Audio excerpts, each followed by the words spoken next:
Арбаңыздар, қадырман мекендештер, НТ Спорт телеканалы назарыңыздарды Бишкек шаарынан орын алған Газпром Фок жолсом ушул Газпром Спорт комплексіне бурмакчыбыз. Бүгүн эми ушул ВЭФ 70 Профа 29 мелдешинин алкагындагы беттештер, албетте ар бир кармаш, ар бир беттеш бул эми өзүнүн өзгөчөлүгү менен дагы эсибизде калатсек болот. Андыктан ар бир беттештен бирге элгүү алып, бирге көрүүгө чакырамын. Кызматыңыздарда мен Бактияр Кыдыралиев болмокчумун. Анысынан ушул дүйнөдөгү ушул эң мыкты ММА уюмдарынын сабынан 30-чу тепкичке көтөрүлгөн ВЭФ уюмунун алкагындагы ар бир беттештер бул эми ошол дүйнөлүк тизмеке кирет. Дагы ал жактан спортчулардын мындан аркы келечегине дагы өтө чоң түрткү болот. Ар бир азыркы спортчулардын көпчүлүгү ушул ВЭФ уюмунун дагы тизмегине катарына кирүү үчүн аракеттерин көрүп жүргөндөр көп. Демек бүгүн эми тепи ийгиликке жетип, өзүлөрүнүн мыкты жактан көрсөтүп, ВЭФ Selection беттештерине жеңишке жеткен мыкты мушкерлердин ортосундагы беттеш бүгүн эми ушул ВЭФ 70 Профа 29 мелдешинин алкагында орун алмакчы. Демек, барыңыздардын ушул өзгөчө беттештерге бирге күбө болууга чакырамын. Жана алгачкы ушул беттеш бүгүнкү күндүн эсебинен кыргызстандык жана эки кыргызстандык мушкерлердин ортосунда Элеман Мелисбек уулу менен Аскар Беделевдин ортосунда. Демек, көк бурчтан чыккан Элеман Мелисбек уулу тууралуу айта турган болсок, боюнун узундугу 190 сантиметр, салмагы 77 килограмм, 25 жашта, Кыргызстандын кармаш уруш боюнча чемпиону жана ушул эл аралык турнирлердин дагы жеңүүчүсү экенин эсиңиздерге салабыз. Анын машыктыруучусу Кылыч Пазылов, Айкөл Манас спорттук клубунун ушул өкүлү болгон Элеман Мелисбек уулу көк бурчтан ушул чолок шымчан чыккан. Ал эми кызыл бурчтан анын каршылашы Аскар Беделев, 25 жашта, боюнун узундугу 178 сантиметр, салмагы 77 килограмм, ушул Кыргызстандын эрежеси эр уруш боюнча жана самбонун күжүрмөн самбо боюнча Кыргызстандын ушул чемпиондору. Андан сырткары ушул кармаш уруш боюнча дагы спорт самбонун күжүрмөн самбо боюнча спорт чебери экенин эсиңиздерге салабыз. Буга чейин профессионалдык рингде 3 беттеш өткөрүп, анын 3-өндө тең жеңишке жеткен Аскар Беделев азырынча өзүнө ишенимдүү дагы көрүнгүсү келет. Ал Атилас спорт клубунун ушул өкүлү, анын машыктыруучусу Мирбек Калукулов. Демек, ушул эки мушкер тең көбүнчө туруп аракеттерин көрүүдө, күрөшкө көп басым жасаган жок. Демек, булардын эми аракеттерин байкайбыз. Аскар Беделев өзүнүн ушул самбо менен лектенген дагы көрсөтүүгө мүмкүнчүлүктөр болобу, жолсо спортчулар көбүнчө туруп беттешти өткөрүбү. Азырынча Элеман Мелисбек уулу бир аз чочулагандай дагы таасирлер бар. Жана Элеман Мелисбек уулу болушунча каршылашын көтөрүп чыга умтулду. Аскар Беделев андан кем калышкан жок. Кайсыл гана учур, кандай гана аракет болбосун өзүн мыкты көрсөтүүгө даяр. Тизе менен мушкерлер бири-бирин кубаттуу ушул сокку тепкилеп алгандан кийин, андан кийинки аракеттери дагы кандай болот байкайбыз. Ар бир аракет, ар бир сокку бул эми мушкерлердин мыкты өзүнүн дагы өзгөчө таасирлерин тийгизетсек болот. Жакын каралыкта тизе менен соккулар жана Аскар Беделев өзүнүн мыкты экенин көрсөтүүгө умтулат. Бирок Элеман Мелисбек уулу дагы каршылашы менен кармашканда чыныгы өзүнүн мыкты аракетин көрсөтүүгө даяр.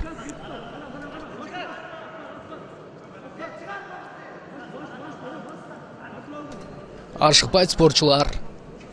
Жана аракеттер керек. Ой, Элеман Мелисбек уулу Азамат бул жерде каршылашын тейкдаунга кетире алды. Жана анан ары кандай соккуларды жолдоону дагы көздөйт.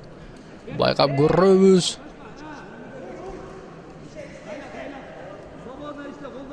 Ар бир аракет керек. Жана ылдыйкы абалдан толугу менен Аскар Беделев аралыкты көзөмөлдөп Элеман Мелисбек уулун байлап алган жана азыр мынтип каршылашын капталына бет тушуна жазгыруучу сокуларды жолдоодон башка Иламан Мелисбек уулунун аргасы жок. Аскар Беделев.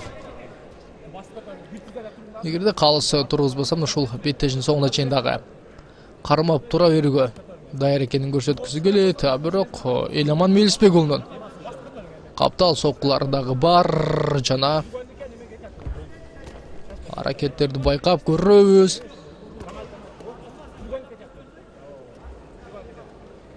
Аракеттер күч болушу керек. Каршылашны 3 бурчтукка алып кетүүгө дагы умтулушат. Демек бүгүнкү ушул беттештеги башкы калыс абалдуу учурду толугу менен көзөмөлдөйт. Жылдык абалда дагы спортчулар активдүү, бирок ушул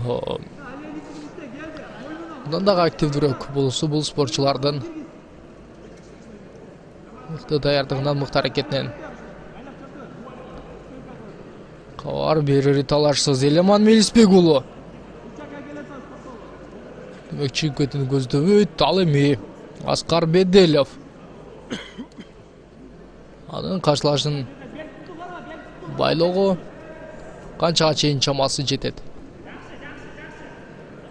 байкап көрөбүз. Азыр көрөрмандар дагы ушул тынчтыкты кабыл алып бирден менен көрүп турушат. Анткени спортчулар мындан ары кандай кадам барып кетет деген сезим аларды дагы бүйүрлөрүн кызытып толкуп турган учур.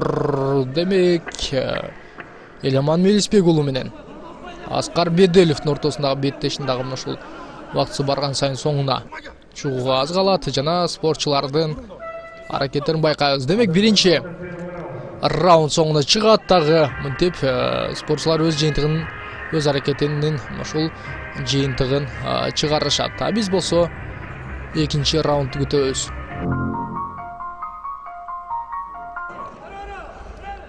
Демек экинчи раунд жана бул раундда эми спортчулар албетте биринчи бөлүктөгүдөй катачылыктарга жол бербейт. Бул ирет эми Аскар Беделев дагы каршылашына баштагы караганда ушул алда канча көрөк көңүл бөлүп аракеттерин көрүп жатканын байкоодубуз. Айтор буга чейин андан тейкдаунга да кетип калган. Ал эми Иламан Мелисбек уулу каршылашынын кубаттуу сокуларынан абайлоосу зарыл. Кантсе дагы Аскар Беделев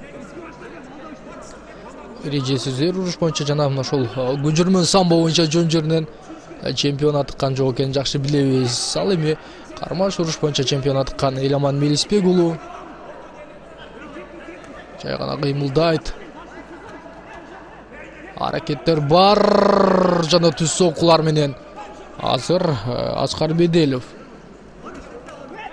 аракетин көрө алды. Ал эми Иламан Мелисбек уулу барган сайын чарчагандан чарчап барат жана ушул даярдык көрүүдө бир аз убакыты жетишпей калгандай дагы таасирлер бар. Азырынча Иламан Мелисбек уулун бир байкаганда ал эми Аскар Беделев толугу менен бул мелдеш үчүн даярданганын дагы көрсөткүсү келет. Жана Аскар Беделев эми каршылашынын оор соккуга алып биринин артынан бирин жолдойт. Соккулардын аракеттерди байкайбыз жана Иламан Мелисбек уулу коргонуудан башка аргасы жок жана Аскар Беделев эми жеңишке дагы жетип олтурат.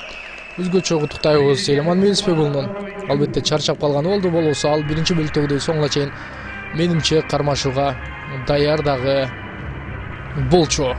Биз болсо Аскар Беделевдин ошол профессионалдык рингдеги 4-чү беттешинде дагы жеңишке жетиши менен чын жүрөктөн куттуктайбыз дагы. Кийинки ушул беттешти күтөбүз. Техникалык нокаут менен жеңишке жеткен Аскар Беделев экенин эсиңиздерге дагы бир рет салып өтөбүз.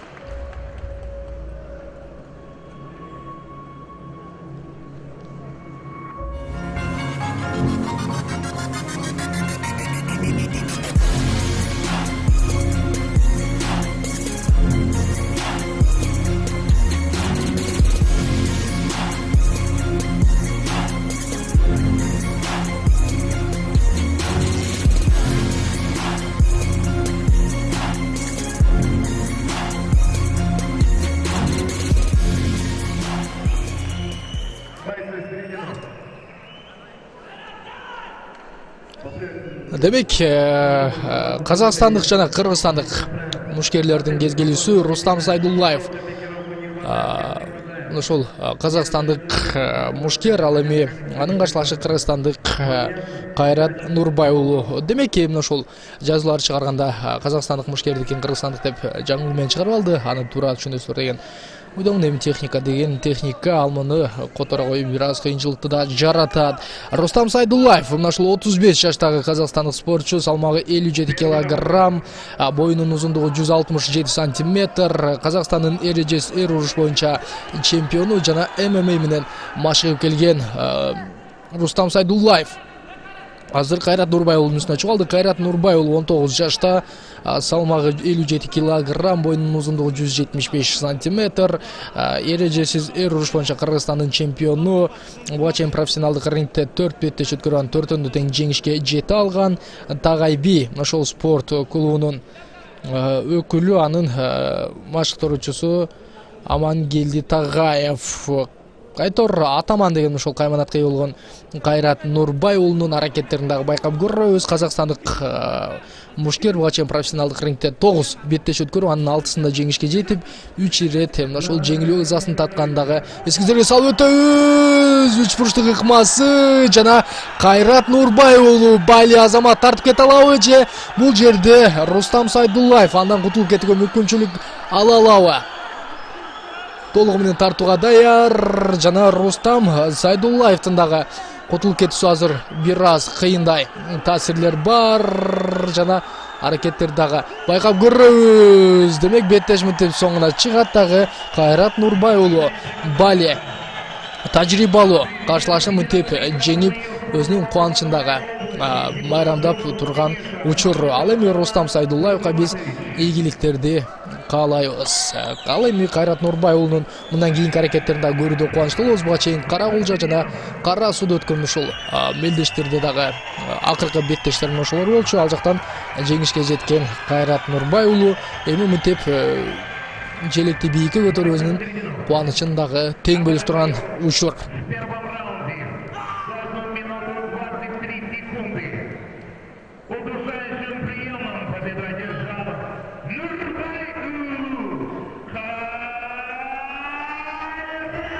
Демек, Кайрат Нурбай уулун куттуктайбыз жана кийинки беттештеринде ийгилик каалайбыз.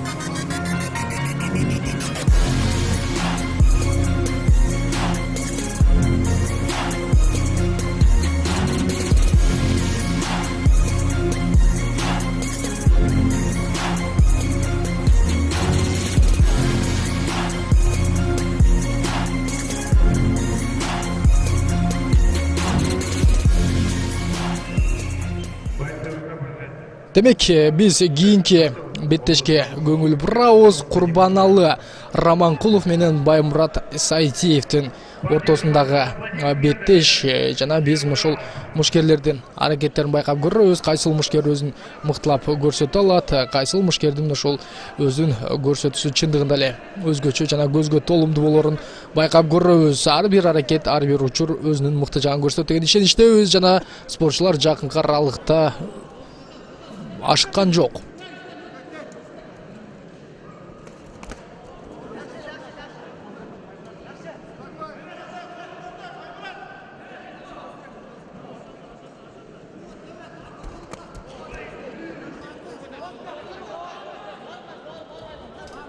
Аракеттер бар жана спортчулар чындыгында эле кармашты мыктылап өткөрүүгө дагы даяр. Экөө тең бири-биринен тайманып, тайсалдап, арты көздөй кетенчиктеп качкан жок. Алар тескерисинче өзлөрүнүн ушул аракеттерин көрүүдө чыныгы мыкты мүнөзүн көрсөтүүдө. Ар бир аракет, ар бир жолдонгон кубаттуу сокку бул спортчулардын эми өзүнө болгон ишенимин дагы мындан ары арттырат деп ишенимдүү түрдө айтып өтсөк болот. Жакынкы аралыкта кайсыл гана учур болбосун, спортчулар өзлөрүн мыкты жагынан көрсөтүүгө даяр экенин көрсөтүүдө. Айтор аракеттер күч жана ар бир жолдонгон сокку, ар бир көрүлгөн аракет бул чындыгында эле өзгөчө болот десек дагы болот. Аракеттерди байкап көрөбүз жана ушул ар бир аракеттин жыйынтыгы бул сөзсүз түрдө спортчуларды ийгиликке дагы жеткирет деп ишене туралы аракеттерин байкап көрөбүз дагы. Анын натыйжасында, анын жыйынтыгында биз ушул жеңишти өз кучагына сала алган спортчунун аракетин байкап, анын натыйжасында, жыйынтыгында жеңүүчү дагы ким экенин айырмалап ырастап дагы алабыз десек болот. Демек, аракеттер бар жана спортчулар өздөрүн мыкты жагынан көрсөтүүгө даяр. Жакынкы аралыкпы, кайсыл гана учур болбосун, кандай гана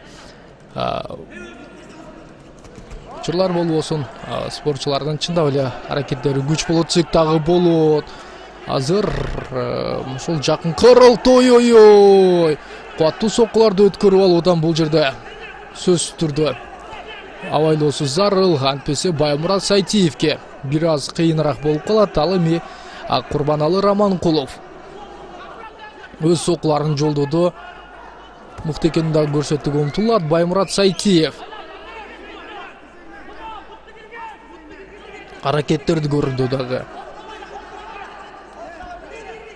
Эми гана ушул ишенимдүү чечкиндүү кадамдарды көрсөтүүгө даяр экенин көрсөтөт. Ал эми Курбаналы Раманкуловдун аракеттерин байкап көрөбүз жана ал кандай соккуларды жолдоп, кандай аракеттерди көрө аларын дагы даналап байкап көрөлү. Жакынкы аралыкта муунтуга болгон толук түрдөгү аракеттер.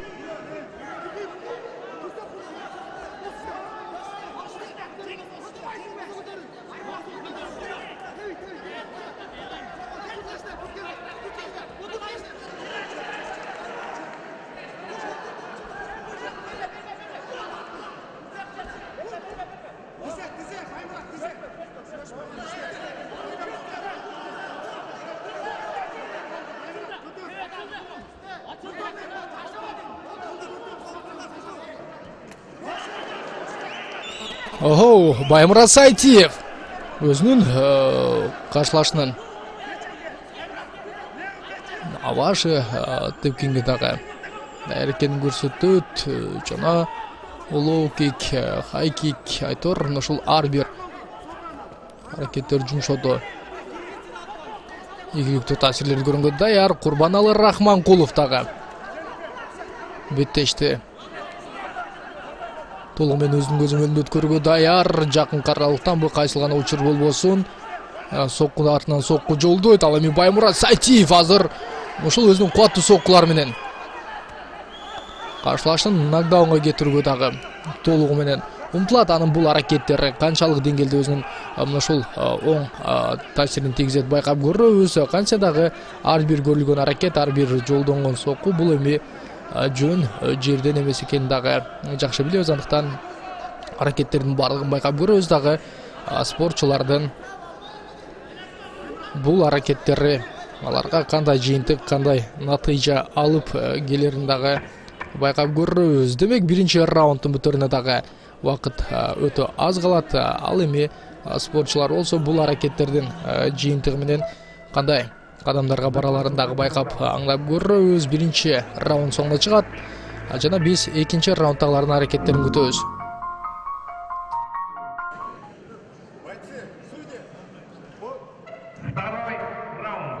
Демек, экинчи раундтун жүрүшү жана биз Баймурат Сайтиев менен анын каршылашынан аракеттерин толугу менен байкап көрөбүз жана биз кимисе жеңишке жетүүдө өзүнүн мыкты экенин көрсөтүүгө аракеттерин байкап көрөбүз. Айтор Баймурат Сайтиев ушул учурда 20 жашта жана 20 жаштагы спортчу өз аракетин көрүүдө. Курбаналы Раманкулов баштагыдай активдүү эмес.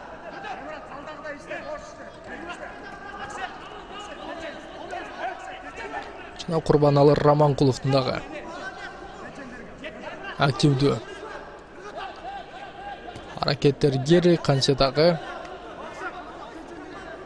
Курбаналы Раманкулов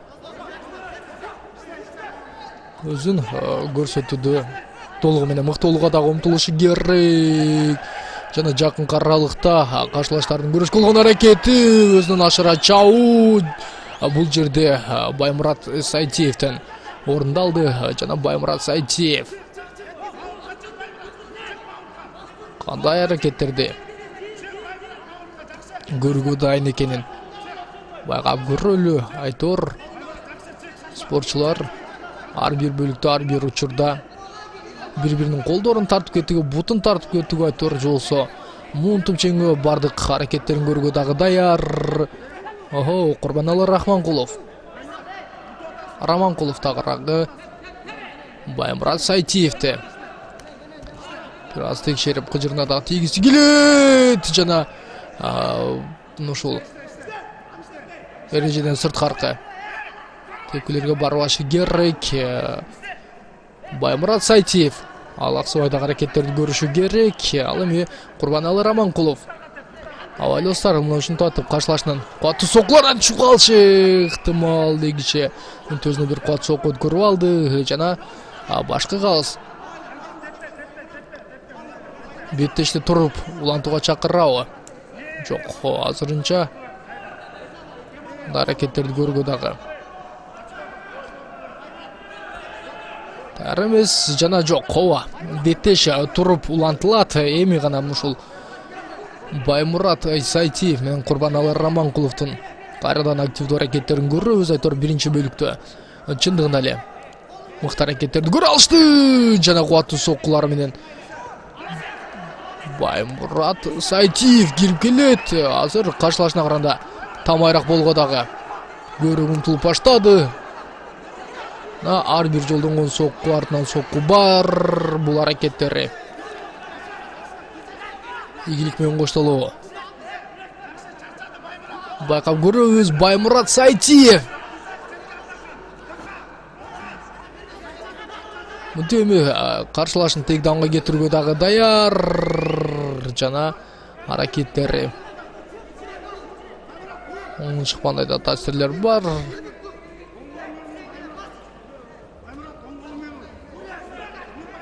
Жана аракеттер керек. Ой. Курбаналы Раманкулов баштагыдан чарчап калды. Же эмне болду белгисиз. Айтор Курбаналы Раманкулов мынтеби кубаттуу соккуларды өзүнө өткөрүп алгандан кийин коргонууга дагы жарабай калды. Менимче чарчап калгандын дагы кесепети болуусу толук ыктымал. Андыктан биз аракеттерди жана спортчулардын ушул өзгөчө аракеттери менен бизге көрсөткөн мыкты беттеш менен куттуктайбыз. Жана спортчулар дагы мынтип чыныгы жолборс терисин жамынган баатырлар сыяктуу бири-бирин кучактап дагы кой десек болот. Ал эми биз Баймурат Сайтиевди жеңиши менен куттуктайбыз. Бул анын профессионалдык рингдеги ушул кезектеги дагы жеңиши болуп калды. Атын туура эмес айтып алды Удат.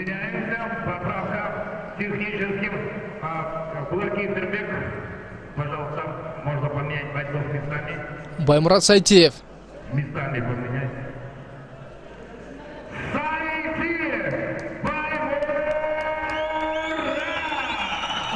Баймурат Сайтиевди жеңиши менен куттуктайбыз.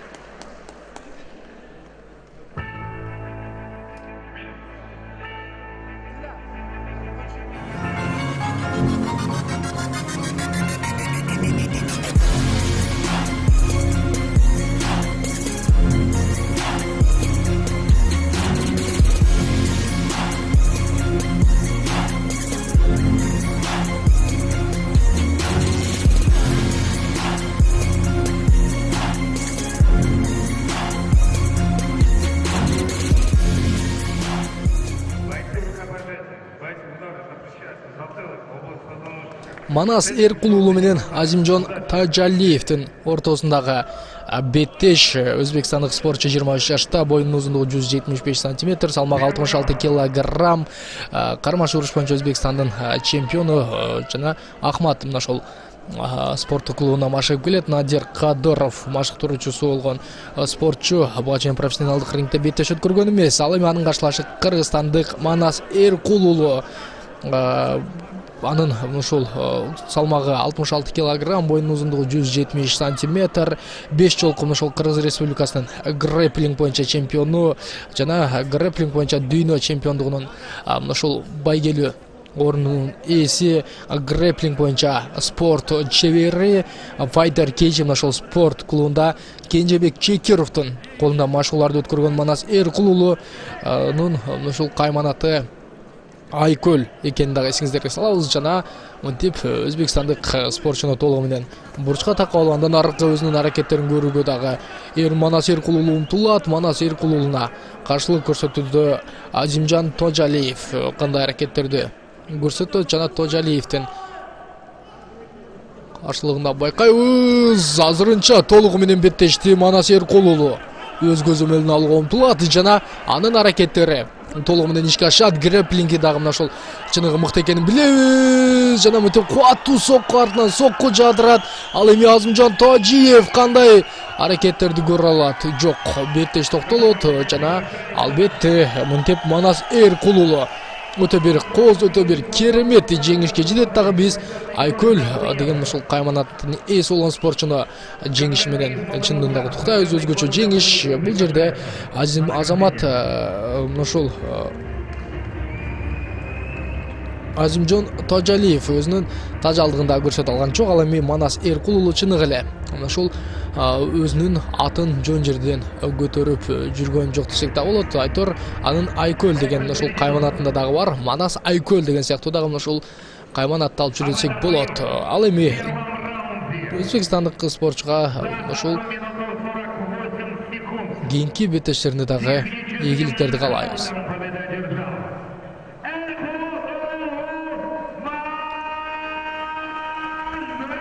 Манас Эркул уулу дагы бир жеңиш менен куттуктайбыз жана спортчуларды мынтип достук кучакташуудан кийин биз кийинки беттешти күтөбүз. Анын командалаштары жеңишине кубанат.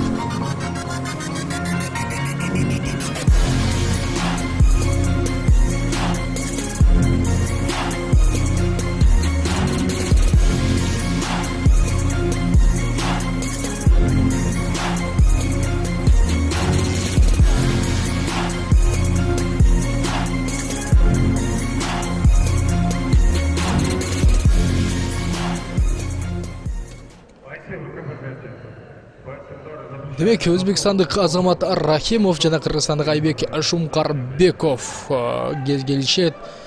Спортчулардын аракеттерин байкап көрөбүз. Өзбекстандык спортчу 24 жашта, боюнун узундугу 172 сантиметр, салмагы 71 килограмм. Изаттим спорт клубунун машыгы ушул өкүлү машыктыруучусу Изат Шарипов. Ал ушул муайтай боюнча машыгып келет. Буга чейин Гужермен самбо боюнча жана тайбокс боюнча Өзбекстан чемпиону аткан спортчу. Кандай аракеттерин көрө алат, байкап көрөбүз. Айбек Шумкарбеков ошол 21 жашта, боюнун узундугу 175 сантиметр, салмагы 72 килограмм. Вев Selection 22 жана Вев Pro Fight 58 турнирлеринин жеңүүчүсү болгон мушкердин аракеттери кандай болот?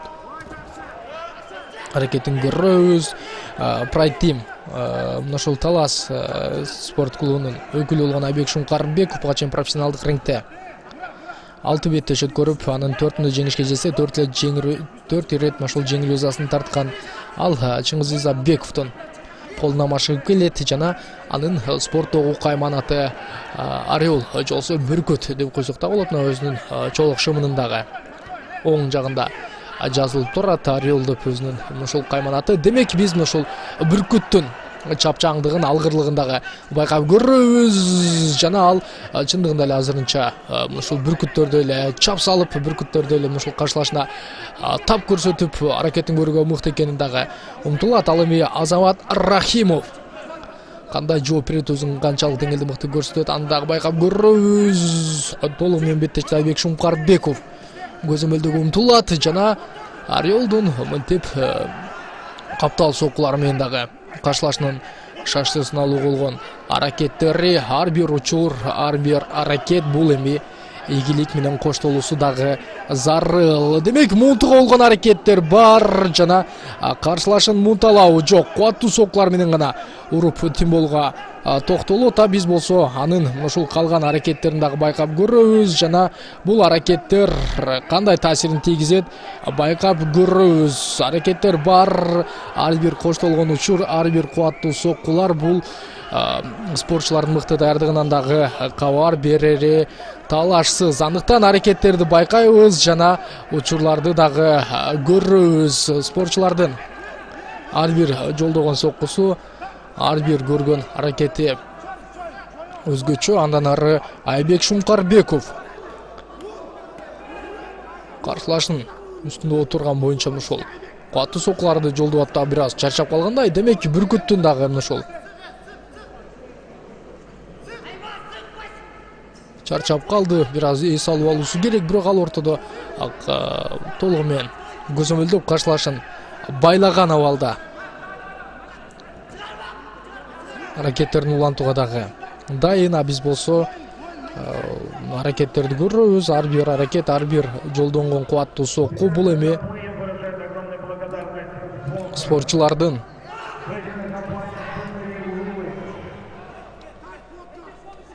кийинки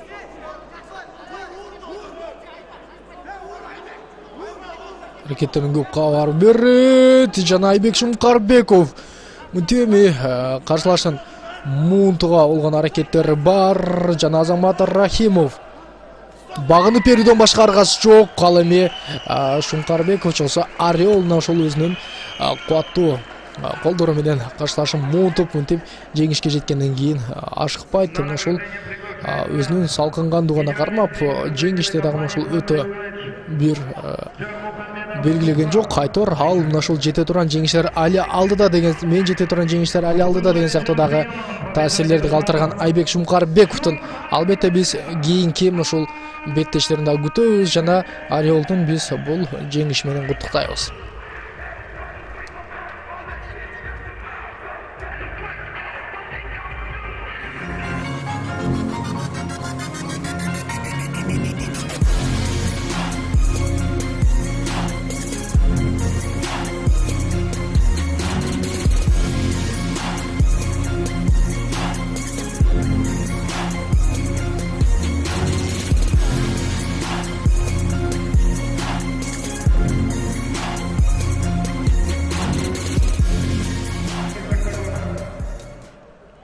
Демек кийинки ушул беттеш өзбекстандык Шерзод Ганиев менен Адис Талайбек уулунун ортосунда орун алат. Адис Талайбек уулу ошол ашыкча салмак алып калган үчүн минус 1 упай берилген. Өзбекстандык Шерзод Ганиев тууралуу айта турган болсок 77 килограмм, салмагы, боюнун узундугу 178 сантиметр, кармаш самбонун кармаш уруштуруу боюнча жана ушул спорттун аралаш түрү боюнча дагы Өзбекстандын чемпиону. Күчүрмөн сан боюнча Өзбекстандын спорт чебери атаккан Мушкер Бачан профессионалдык рингде 4 беттеш өткөрүп, биринде жеңишке жетсе, 2 рет жеңилүү менен жеңилүү засына тушар болуп, 1 рет тең чыккан. Ал ошол Рахимбек Тим спорттук клубунун өкүлү. Ой анын мынтип толугу менен тааныштырып бүткүчө эле нокдаунга чукулат жана Адис Талайбек уулун биз жеңиш менен куттуктайбыз. 23 жаштагы мекендешибиз буга чейин Вев Selection жана Вев Pro Fight 16, Вев Pro Fight 24 мелдешинде жеңишке жеткен. Чыңгыз Изабековдун ошол тарбиялануучусу танк деген да кайманатка конгон жана биз танкты мынтип чындыгында эле өзүнүн танк экенин дагы көрсөтүп кой десек болот жана жеңиш менен куттуктайбыз. Айтор Бали өзүнүн мыкты жагынан көрсөтө алды жана ал мынтип профессионалдык рингде 4-чү беттешинде дагы катар менен жеңишке жетип олтурат. Куттуктайбыз.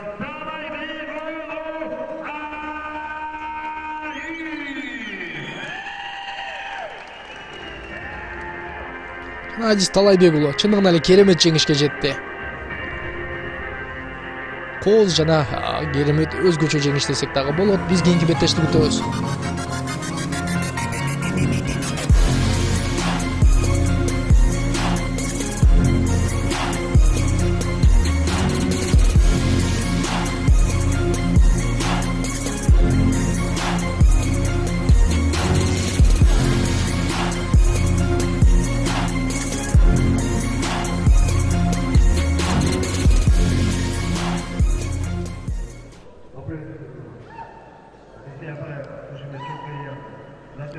Демек, Бекмамат Абдибайит улу менен Шабдан Максатбек улунун ортосундагы кез келүү. Биз көк бурчтан чыккан Бекмамат Абдибайит улу тууралуу айта турган болсок, 26 жашта, боюнун узундугу 181 сантиметр, салмагы 71 килограмм. Кыргыз Республикасынын бокс боюнча жана кикбоксинг, ошондой эле кармаш уруш боюнча жана ММА боюнча чемпиону. Буга чейин профессионалдык рингте 9 беттеш өткөрүп, анын 6-сында жеңишке жетсе, 3 ирет жеңил узасын тарткан спортчу Атила спорт клубуна машыгат жана анын ошол спорттогу кайманаты жок. Ал эми кызыл бурчтан чыккан спортчу тууралуу айта турган болсок, Шабдан Максатбек уулу.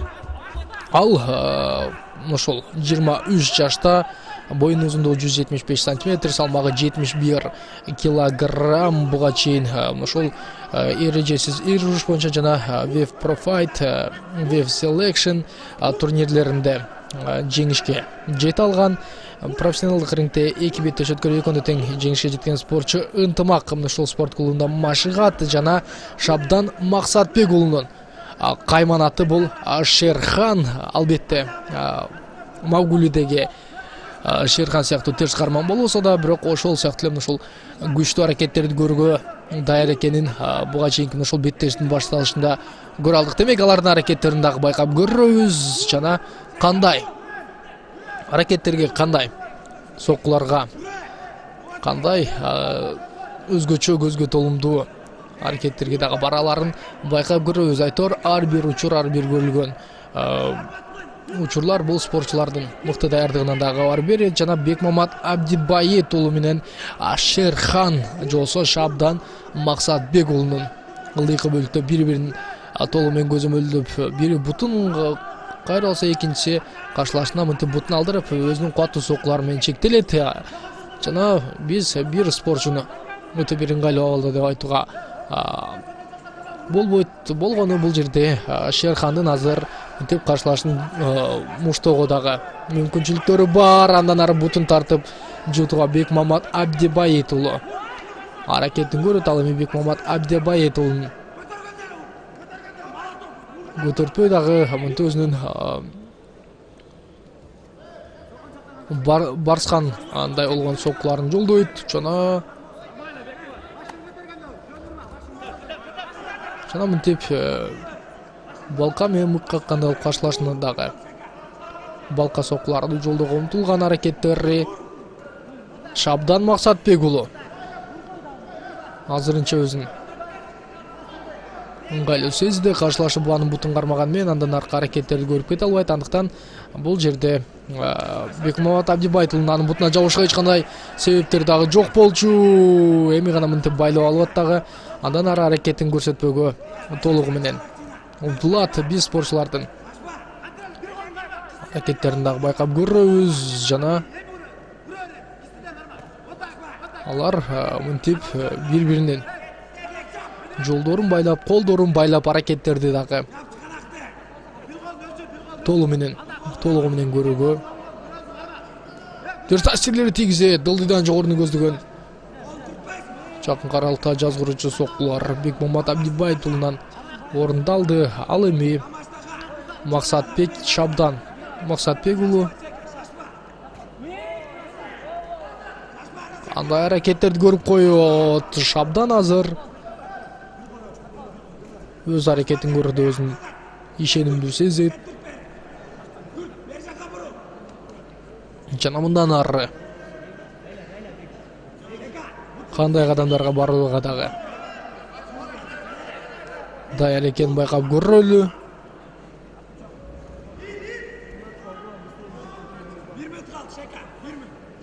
Жана аракеттерди күчөтүү сөзсүз түрдө зарыл. Спортчулардын активдүү болуулары дагы керек. Жана ар бир жолдонгон кубаттуу сокку, ар бир көрүлгөн аракет бул эми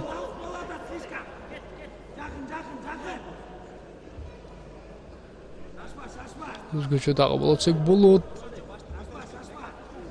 Шабдан Максатбек уулу атаандашынын үстүндө отурууда өзүнө алдаганча ишенимдүү болгусу келет. Ал эми Бекмамат Абдибайит улунун аракеттерин дагы.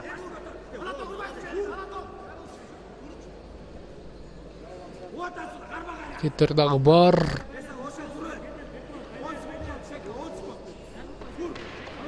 Жана аракеттер сөз түрдө күчөтүшү керек.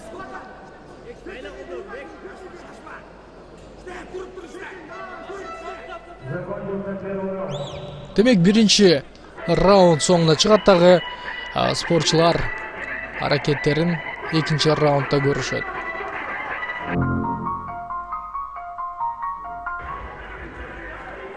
Демек экинчи бөлүктүн алкагы Бекмамат Абдибайт уулу менен Шабдан Максатбек уулу экинчи раунддун жүрүшүндө өзлөрүн канчалык деңгээлде көрсөтө алат. Биринчи бөлүктө экөө тең активдүү болгонго умтулушту. Көбүнчө Шабдан Максатбек уулу ушул каршылашын басып жатып алып анын үстүнөн үстөмдүгүн жүргүзүп умтулду. Ал эми Бекмамат Абдибайт уулу анын колдорун байлап, буттарын байлап аракеттерин ошол толугу менен тосконго жетишти. Экинчи раунддун жүрүшүндөгү аракеттерди байкап көрөбүз дагы мына ушул жерден кандайдыр бир жыйынтык жана аракеттердин дагы натыйжасын көрөбүзсек болот. Демек Шабдан Максатбек уулу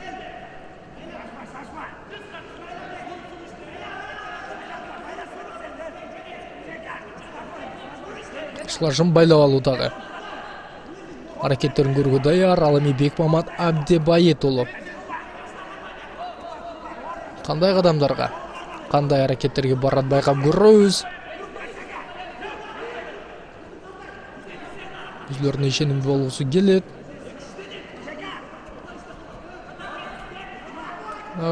Ар бир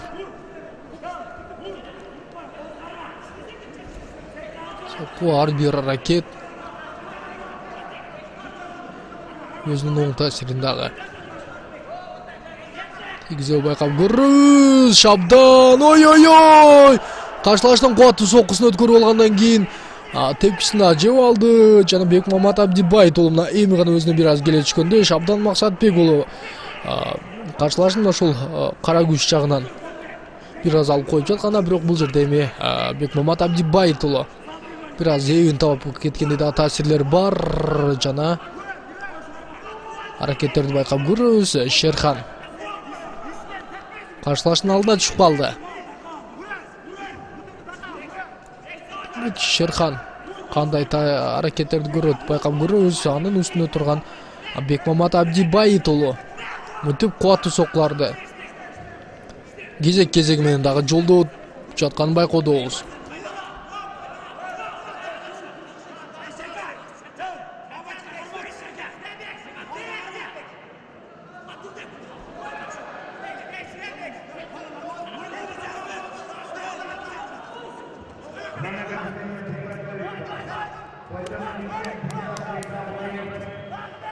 Ой, кандай кубаттуу тебүү бар Бекмамат Абдибайт уулу. Онтеби бул бөлүктө экинчи раундда өзүнүн активдүүлүгүн дагы көрсөтө алды. Жана ал ушул мыкты экенин дагы көрсөтүүгө кайсыл бир деңгээлде жетише алсак болот. Шабдан Максатбек уулу мыкты аракеттерди көрдү, мыкты каршылыкты көрсөттү, бирок соңунда кандай аракеттерди көрө албай калды билбейм. Бирок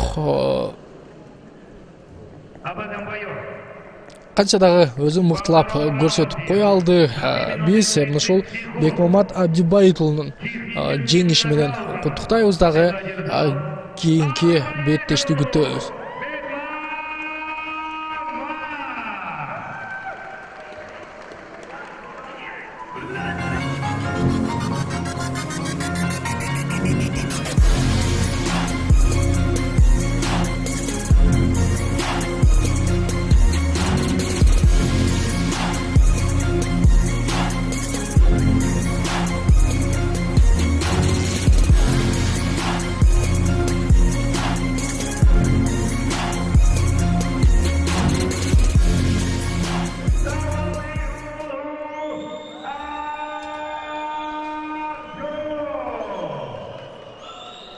Демек, Акжол Табалды уулу менен анын Өзбекстандын каршылашы Ихтиёр Нарзуллаевдин ортосундагы Беттеш 77 килограммга чейинки салмактагы кезгели өзбекстандык спортчу 21 жашта кикбоксинг жана эркин күрөш боюнча Өзбекстандын чемпиону. Бойдун узундугу 175 сантиметр.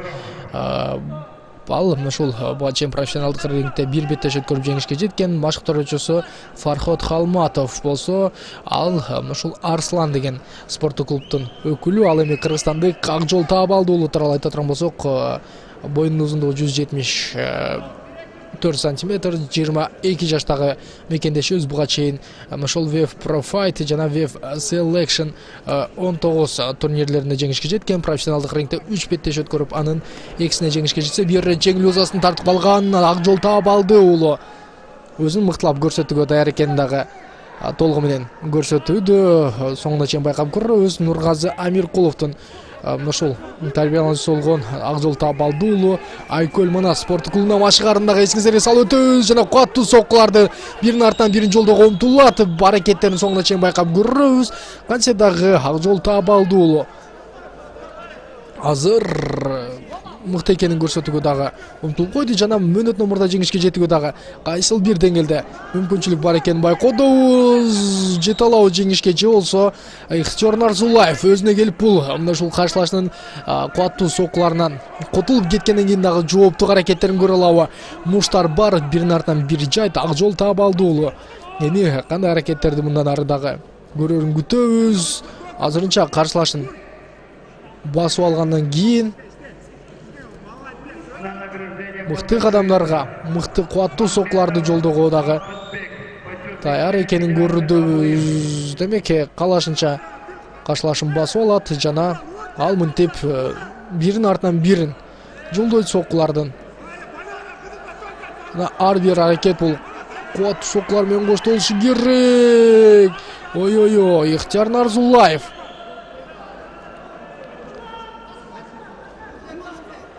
кутулуп кетүүгө дагы толугу менен умтулууда. Ал эми Акжол Таабалды уулу мынтип каршылашын колун байлап алып биринин артынан бирин жолдогондон кийин ал мынтип мөөнөт номурда жеңишке жетет. Ал эми Ихтиёр Нарзуллаев. Айтор бул ирет эми каршылык көрсөтүүгө чамасы келген жок.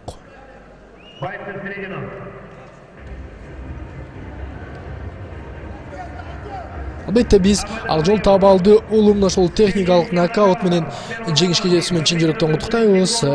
Бул эми ошол WEF Pro Fight'тагы экинчи дагы ошол беттешинде жеңишке жетет. Чындыгында эле өзүн мыктылап көрсөтө алды.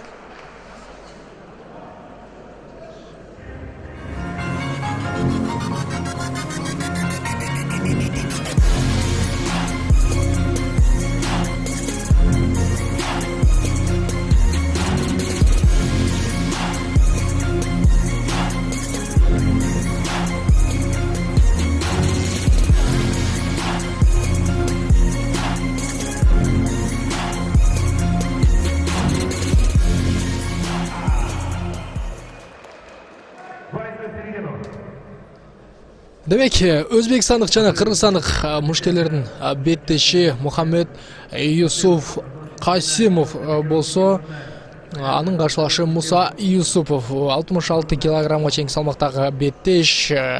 Өзбекстандык Мухаммед Юсуф Касимов Өзбекстандын эркин күрөш боюнча чемпиону. Буга чейин профессионалдык рингде бир беттеш өткөрүп бир жеңишке жеткен болсо, кыргызстандык Муса Юсупов ал ушул өзүнүн аракеттерин мыктылап көрсөтүүгө даяр. Жолборс Team клубунун өкүлү болгон спортчу буга чейин WEF Global 9 жана 10 жеңишке жеткен, WEF Pro Fight 2 дагы жеңишке жете алган. Байкап көрөлү аракеттерди.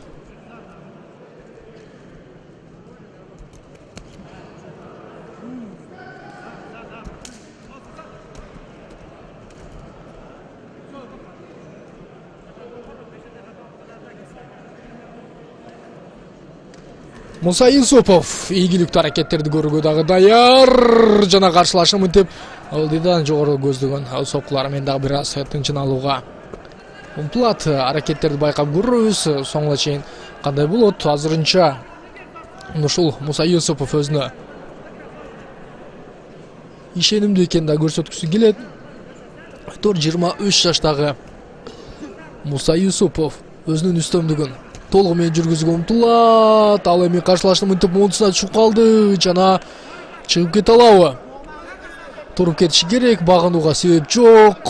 Жана Муса Юсупов албетте андан активдүү аракеттер керек. Ал эми Мухаммед Юсуф Касимов.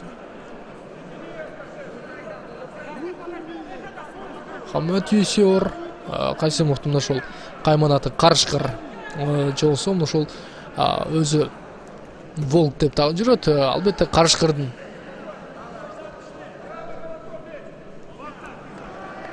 аракеттерине Муса Юсупов мынтип аны толугу менен байлап алгандан кийинки үстүнө чыгаруу болгон аракеттер бар жана бул жерде азыр Мухаммед Юсур Касимов өзбекстандык спортчу эркин күрөш менен машыккандагы айтып өткөн азыр эркин күрөштүн ошол ыкмаларын көрө албай атат. Ал эми Муса Юсупов болсо өзүнүн каршылашынын үстүндө өтө бир эркин сезет жана Муса Юсупов кандай аракеттерге барат байкап көрөбүз. Ашкан жок, каршылашынын колдорун байлап алгандан кийинки утулуп чыгуусу жана сокку үстүнөн соккуларды жолдойт. Дагы Муса Юсупов оңой олтоң келген эмес, мээнет менен буга чейинки тер төккөндөрүнүн акыбетін дагы көрдү десек болот. Муса Юсуповду жеңиши менен куттуктайбыз жана биз анын ошол кийинки беттештерин дагы күтөбүз. Айтор бүгүнкү ушул ВФ 70 Pro Fight 29 турниринин алкагында өз аракеттерин көргөн ар бир спортчунун кийинки аракеттерин көрүүгө биз дагы да болсо даярбыз. Айтор өзлөрүн мыкты жагынан көрсөтүп, өзлөрүнүн чыныгы мыкты экенин көрсөтөт. Жолборс Сим спорттук клубунун өкүлү болгон Муса Юсупов мынтип эми каршылашуунун үстүнөн техникалык нокаут менен дагы жеңишке жете алды.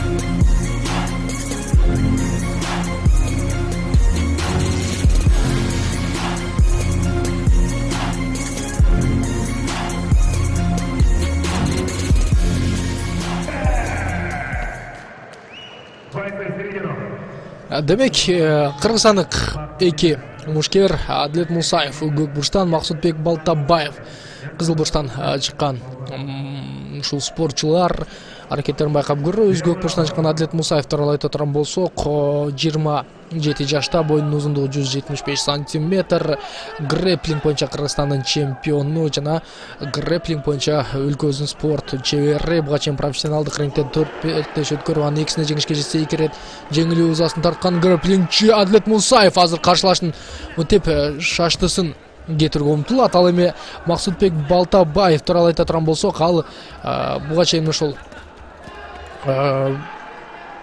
грэплинг боюнча машыгып келген, нага грэплинг боюнча өлкө чемпиону, ВФ Pro Fight 18 жана ВФ Selection 15 турнирлеринин жеңүүчүсү болгон спортчу. Спорттук самбо боюнча өлкө чемпиону, ошол спорт чеберлигине талапкер. Профессионалдык рингде 6 беттеш өткөрүп, анын 4-үндө жеңишке жетсе, 2 ирет жеңилүү ызасын тарткан. Боец спорт клубунун ошол өкүлү, ал меч деген кайманатка ээ болсо, анын каршылашы Адилет Мусаев, Тигр деген ошол кайманаттын ээси. Жана биз бул жерде кылыч менен Тигрдин кез келүүсүн көрөбүз. Жана ой Тигр мынтип өзүнүн колдору менен дагы кубаттуу соккуларды жолдоого даяр экенин көрсөтөт. Жана биз Тигрдин аракеттерин байкайбыз. Ал эми меч кандай жооп берет, ал аракеттер дагы сөзсүз түрдө өтө бир чоң ролду ойнойт. Жана спортчулар мынтип жакынкы аралыктан бири-бирине кубаттуу соккуларды жолдоп, бири-биринен шаштысын алып, тынчын кетирүүгө дагы толугу менен умтулушат. Жана ар бир аракеттерди байкап көрөбүз. Азырынча Адлет Мусаев ошол грэплингдеги өзүнүн чеберлигин көрсөтүүгө умтулса, ушул көчөрмөн самбо менен алектенген Максутбек Балтабаев ал дагы өзүн мыктылап көрсөтүүгө даяр экенин кайсыл бир деңгээлде көрсөтүүдө айтор. Спортчулардын жаш курагында ушул өтө эле чоң айырмачылык жок. Буга чейин айтып өттүк, Адлет Мусаев 27 жашта, ал эми анын каршылашы Максутбек Балтабаев 28 жашта. Чыныгы ушул баралына келип, толоруна толуп, ар бир кармашынан ушул жеңишти гана көксөгөн спортчулардын кез келип түскөн дагы спортчулардын аракетинен улам байкасак болот. Биринен бири кем калбаган аракеттерди көрүүгө даяр Максутбек Балтабаев. Ушул меч деген кайманатка болгон спортчу азыр астында жатат жана каршылашын мынтип байлап алгандан кийин бир аз демин басып алып дагы андан кийин аракеттерди көрүүгө умтулат. Ал эми ушул Тигр деген кайманатка ээ болгон Адлет Мусаев.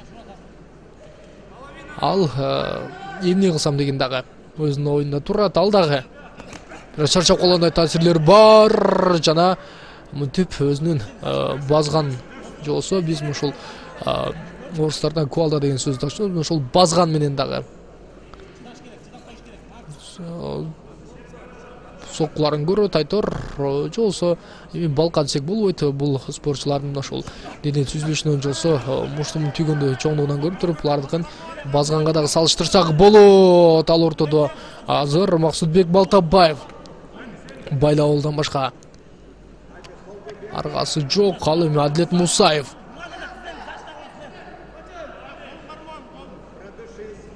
чындыгында эле өз аракет мыктылап көрүүгө даяр жана алдыңкы аралыктан Адлет Мусаев менен Максутбек Балтабаев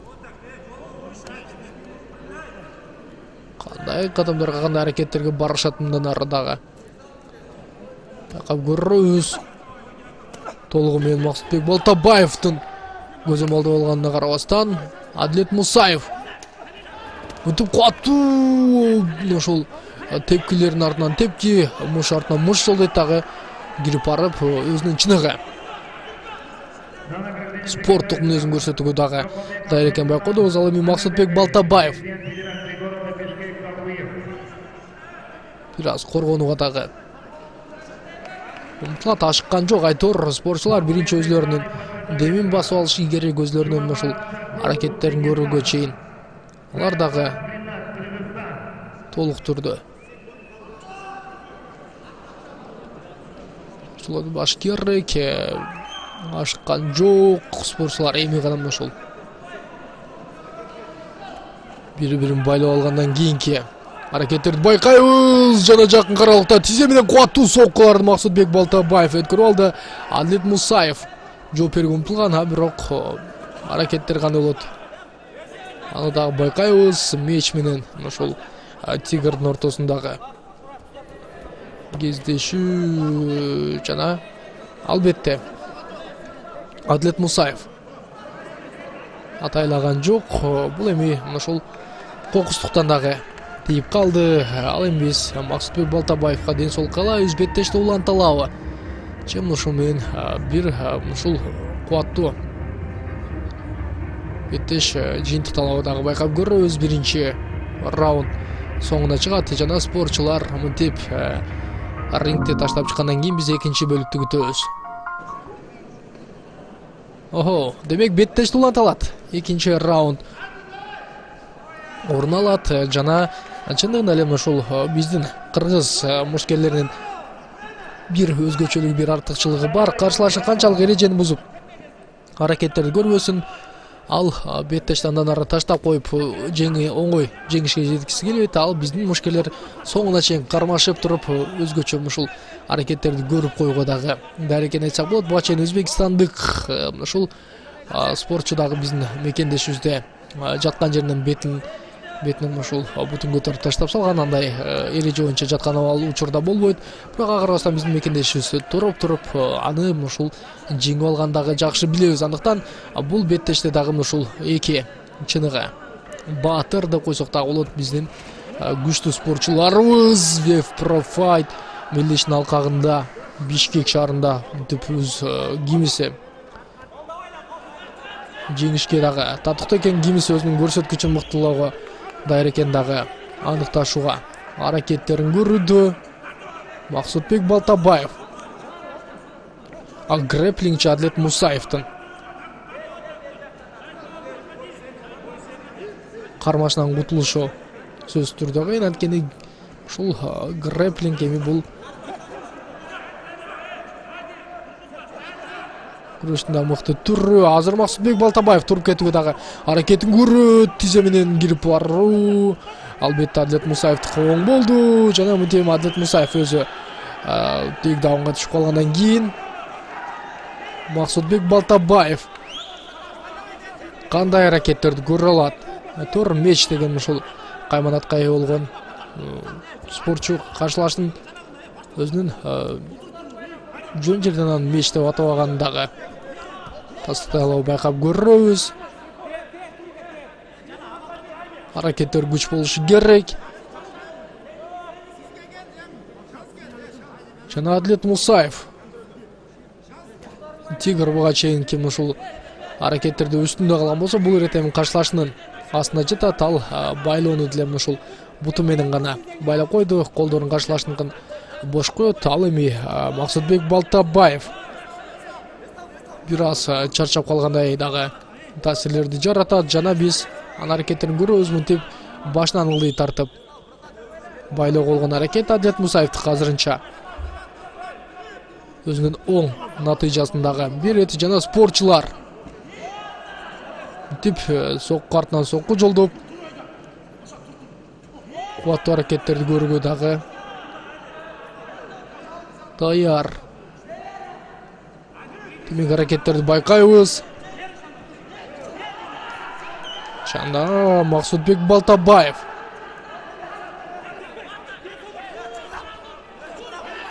өзүнүн кубаттуу соккуларын жолдоого умтулат. Адлет Мусаев каршылашын мынтип үч бурчтукка да калууга болгон аракеттер бар болчу, бирок ал аракеттер оңдан жоң натыйжасын берген жок.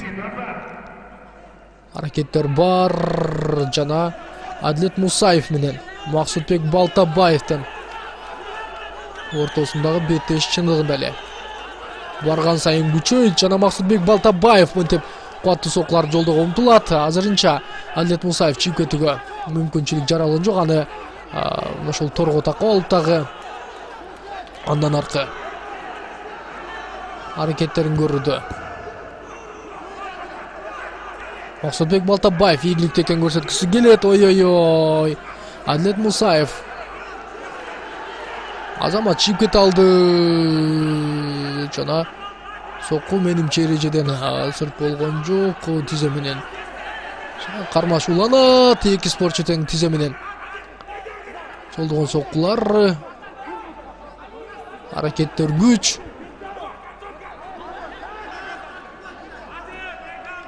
Жана байкап көрөбүз каршылаш мынтип чалып жыгыткандан кийин кандай кадамдарга барышат.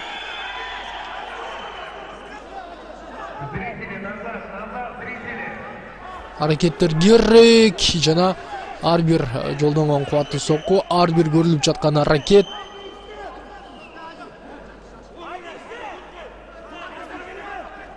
спортчулардын жеңиш болгондагы кадамдарынын бири десек эң туура болчу да. Адлет Мусаев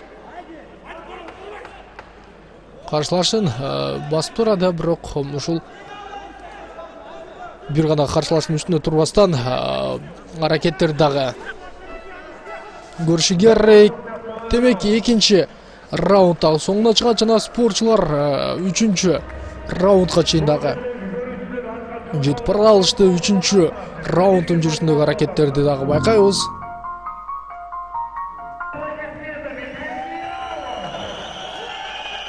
Демек үчүнчү раунд жана спортчулар бул раундда кандай аракеттерди көрө алат? Максутбек Балтабаев алгачкылардан болуп кубаттуу соккуларды өткөрүп алды. Ал эми Адлет Мусаев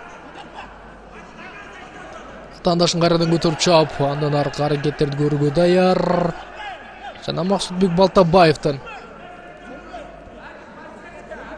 жакындан кубаттуу соккулары бар. ар бир жолдонгон сокку, ар бир көрүлгөн аракеттерди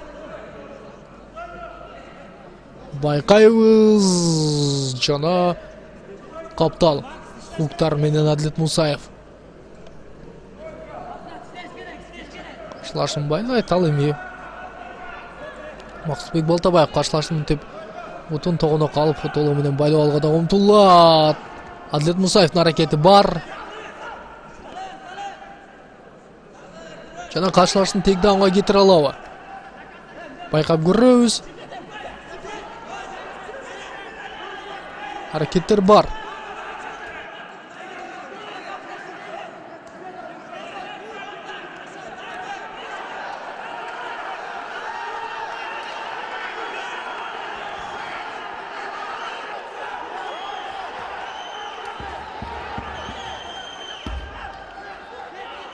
Жакын каралыкта кубаттуу соккулар менен спортчулар аралашат. Айтур 3 раунд бою эки мушкер тең ошол чыныгы мыкты беттешти көрсөтө алды. Балтабаев каршылашын тейкдаунга кетирет, жолсо меч деп койсок да болот. Ошол кайман аты менен айта турган болсок, ал эми Тигр бир аз чарчап чалгып да калды, бирок каршылашын толугу менен мынтип байлап өз көзөмөлүнө алууга да умтулат. Ал эми Максутбек Балтабаев мынтип кубаттуу сокку артынан сокку жолдойт. Ой, Адлет Мусаев коргонуудан башка чара таба алган жок азыр. Жана аракеттерди байкап көрөбүз. Демек Максутбек Балтабаев акырында ошол көксөгөнүнө жете алды. Адлет Мусаев мыкты каршылыкты көрсөттү болгону соңку ушул аракетинде ал чарчап калды. Жолсо эмне болду эми таптакыр түшүнүксүз. Биз Максутбек Балтабаевди жеңиши менен куттуктайбыз. Ал эми Адлет Мусаев дагы чыныгы ушул мыкты даярдыкты көргөн.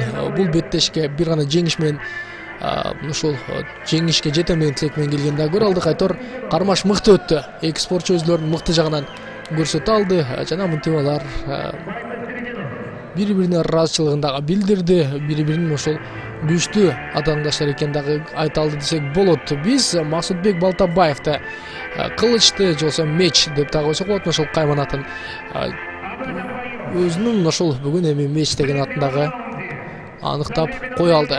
Куттуктайбыз.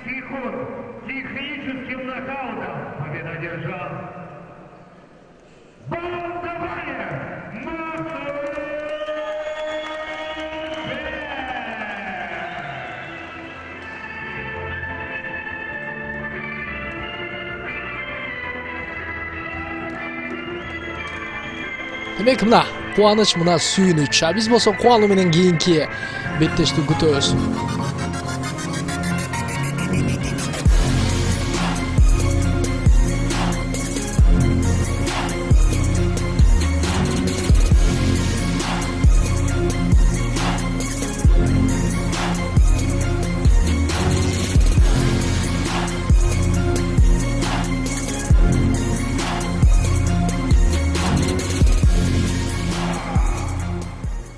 Демек кийинки беттеш Ринат Саякбаев менен анын каршылашы өзбекстандык Шахрух Жумабаевдин ортосундагы беттеш. Биз эки мушкер тууралуу айтсак, Ринат Саякбаев 23 жашта, буга чейин WEF Pro Fight 6-7 WEF Global'дын ошол 6-9, 10, 12 мелдештеринде жеңишке жеткен. Жана ошондой эле Казакстандагы Алаш Pride мелдешинде дагы жеңишке жеткен Ринат Саякбаев 15 беттеш өткөн. Анын 10да жеңишке жетсе, 4 ирет тең чыгып, 4 ирет жеңүү жазасын тартып, 1 ирет тең чыккан. Айтор мына ошол рингдеги мелдештер өтө көп өткөргөн. Анын каршылашы Шахрух Жумабаев профессионалдык рингде 1 беттеш өткөрүп, 1 ирет жеңишке жете алган. Өзбекстандын ошол кармаш уруш боюнча чемпиону. Жана биз спортчулардын аракеттерин байкайбыз. Ринат Саякбаев өзүнө ишенимдүү, жана анын ишенимдүү болуусунун себептерин байкап көрөбүз. Ой, каршылашы мынтип 3 бурчтукка дагы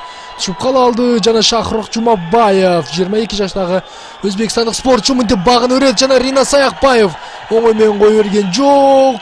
Жана аны мынтип кардануусунда себеби бар. Буга чейин ошол бетинин ошол көздөр менен болгон тиктешүүдө Шахрох Жумабаев каршылашты. Ошол мен сени оңой эле ултоң жем коем деген сыяктуу дагы өзүнүн ишараттарын көрө алган. Бул жерде Ринат Саякбаев анын жообун дагы берип койду. Айтор Рико деген ошол кайманаты бар спортчу мынтип өзүнүн кезектеги жеңишине жетет жана бул жеңиштен ошол ишенимдүү түрдө жете алды.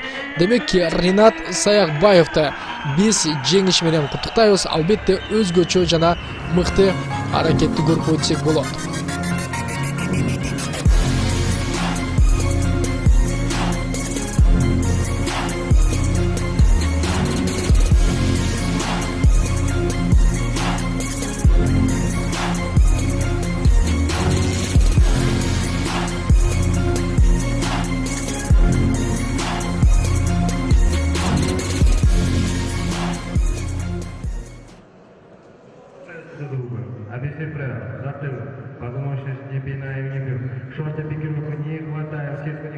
Демек кийинки ошол бүгүнкү беттештин негизги кезгелүүсү Руслан Кудайбердиев менен Бостон Анарбаевдин ортосундагы кезгелүү Вев Pro Fight'тын ошол чемпиондук куру болгон үчүн беттеш жана биз бул беттеште ким жеңүүчү болот тургандагы аныктайбыз. Айтор кызыл бурчтан чыккан бул Бостон Анарбаев, ал 24 жашта, боюнун узундугу 172 сантиметр, салмагы 57 килограмм. Кыргызстандын эрежесиз эр уруш боюнча жана Вев Pro Fight 18-19 ошондой эле глобалдын 12-13 турнирлеринин жеңүүчүсү. Профессионалдык рингде 8 беттеш өткөрүп анын 6-сына жеңишке жетсе, 2 рет жеңилүү өз асындагы татып калган. Ал эми көк бурчтан Руслан Кудайбердиев менен мынтип каршылашып назар мунтусуна турат. Ал 26 жашта, боюнун узундугу 170 сантиметр, салмагы 57 килограмм. Кыргызстандын бокс боюнча жана грэпплинг ошондой эле эрежесиз эр уруш боюнча чемпиону. Буга чейин профессионалдык рингде 5 беттеш өткөрүп анын 4-үндө жеңишке жетип, бири ирет ошол тең чугу менен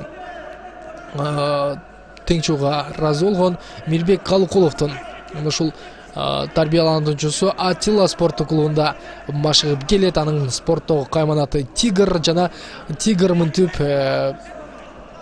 Бостон Анарбаевдин мунтусунан чыгып алган, бирок андан чыгып кете алды жана биз Бостон Анарбаев ынтымак спорттук клубунда Арслан Тынбековдун кол алдына машыгып жүргөн дагы эсиңиздерге салып өтөбүз. Жана Руслан Кудайбердиев мунтуга болгон аракеттери дагы бар жана Руслан Кудайбердиев Тигр каршылашын мунталабы байкап көрөбүз. Бостон Анарбаев азырынча коргонуу бөлүгүндө мыкты экенин көрсөтүп умтулат. Каршылаштын үстүнөн начар чабуу болгондагы аракеттер бар жана ар бир учур, ар бир жолдонгон кубаттуу сокку бул спортчулардын чындыгында эле өзгөчө аракеттерди көрө ала турганынан дагы кабар берет. Ар бир аракет, ар бир учур бул эми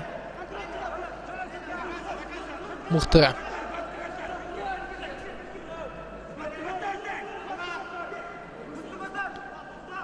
Жана эң ушул жеңил салмактагы спортчулардын техникалык кор үчүн болгон кармашы биринчи раунд азырынча Бостон Анарбаев каршылаштын колун тартып кетүүгө аракетин көрөт. Анын үстүнө чыгып алып мынтип байлоого да калып алган жана Бостон Анарбаевдин астындагы спортчу болсо үстүндөгү бул Тигр деген кайманаты бар Руслан Кудайбердиев. Тигр толугу менен Бостон Анарбаевди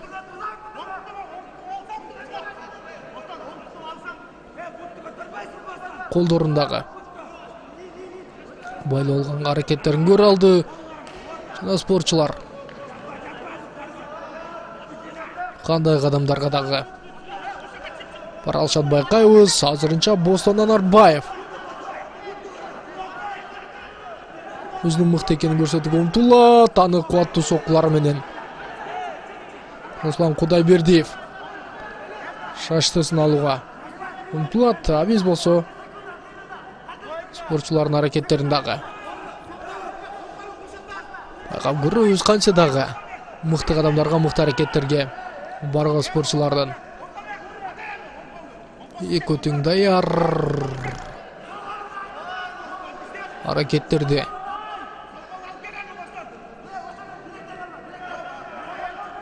Өргө даяр жакын аралыктан өз үстөмдүгүн жүргүзө алабы? Бостон Анарбаев мынтип каршылаштын бир колун тизеси менен басып, экинчи колун сол кол менен басып алгандан кийин бир-эки бетин көздөй муштарды жолдой алды. Ал эми Руслан Кудайбердиев мынтип толугу менен Бостон Анарбаевди байлап алгандан кийин активдүүлүк спортчуларга сөзсүз түрдө керек.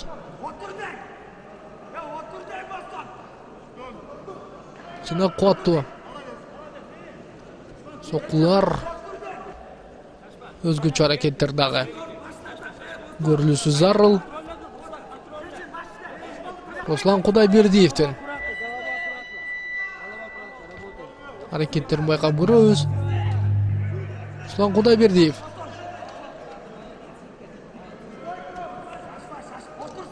өзүн көрсөтүүгө даяр бардык тараптан.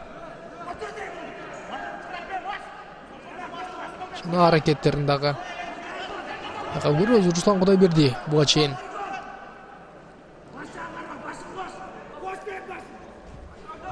Буайтай менен дагы машып жүргөндөй бир элестерди калтырган болчу. Жана биринчи бөлүк ушуну менен соңго чыгат. Биринчи раундда эки спортчу тең өзлөрүн көрсөтүүгө жете алды. Экинчи раундду күтөбүз.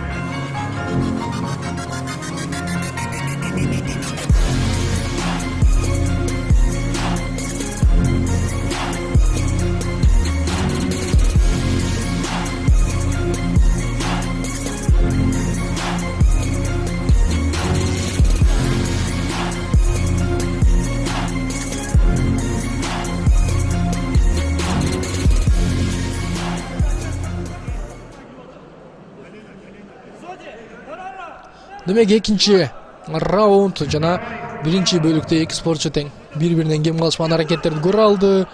Бул өтө эми Руслан Кудайбердиев мыктылыгы болсо Бостон Анарбаев байкап көрөбүз. Бостон Анарбаев каршылаштын ички лоу киктерди жолдойт, андан ары кеттер бар. Руслан Кудайбердиев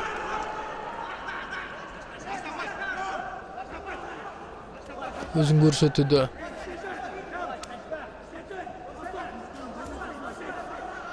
Мыкты экен дагы. Умтулат спортчулардын аракеттерин байкап көрөбүз. Жана Руслан Кудайбердиев Бостон Анарбаевдин үстүнөн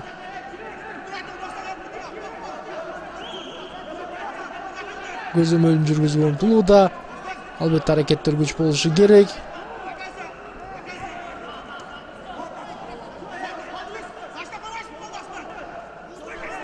Ар бир жолдонгон кубаттуу сокку, ар бир аракет.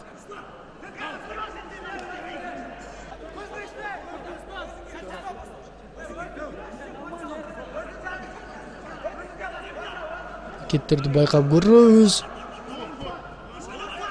Руслан Кудайбердиев дагы Бостон Анарбердиев экөө тең толугу менен бири-биринин оңой менен багынбоону дагы көздөшөт. Жана спортчулар кандай аракеттерге бара алышат? Байкайбыз жакын аралыкта өзлөрүнө ишенимдүү. Эсиңиздерге салабыз, бул беттеш ошол ВФ 70 Pro Fight турниринин алкагындагы техникалык кур үчүн болгон же болбосо негизги беттештер. Жана ким жеңишке жете турган болсо техникалык курдун дагы эси болот. Бостон Анарбаев түз сокулар жолдогон, анын соңунан чыккан жок. Андан ары Руслан Кудайбердиев каршылаштын тегди аңгай кетирүүгө дагы умтулду, бирок анын дагы аракети оңунан чыккан жок. Ар бир жолдонгон сокку, ар бир көрүлгөн аракет илик менен коштолобу дагы байкап көрөбүз.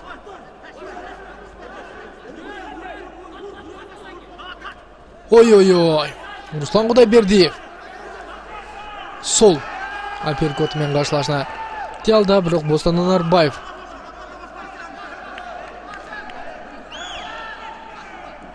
Андан ары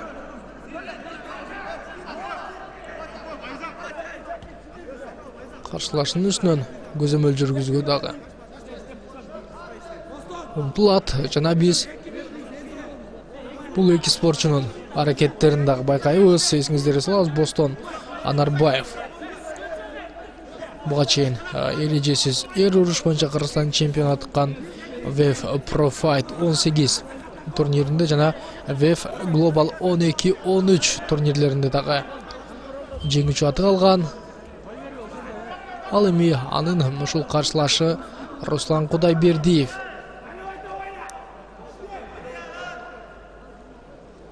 Бокс боюнча, грэплинг боюнча жана эрежесиз эр уруш боюнча Кыргызстандын чемпиону Бостон Анарбаев беттештин алдында ушул ашыкча салмакка ээ болгон үчүн ага -1 упай берилген. Жана аракеттерди байкайбыз. Бул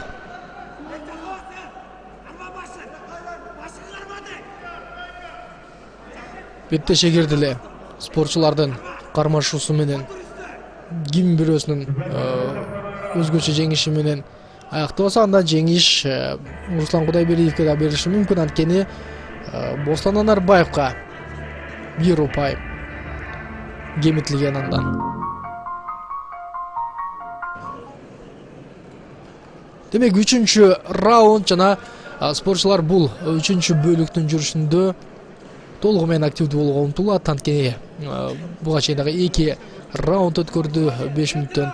Мындан ары дагы ушул эгер эле беттеш улантана турган болсо 5 раундга чейин барат жана 5 раундтун жыйынтыгы менен биз ким жеңүүчү экенин дагы аныктай алабыз. Жана Руслан Кудайбердиев Бостон Анарбаев менен кармашта мыкты экенин көрсөтүүгө умтулат. Бостон Анарбаев дагы мынтип өзүнүн кубаттуу соккуларын жакын аралыкта жолдойт. Айтор спортчулардын ар бир көргөн аракети, ар бир жолдогон соккулары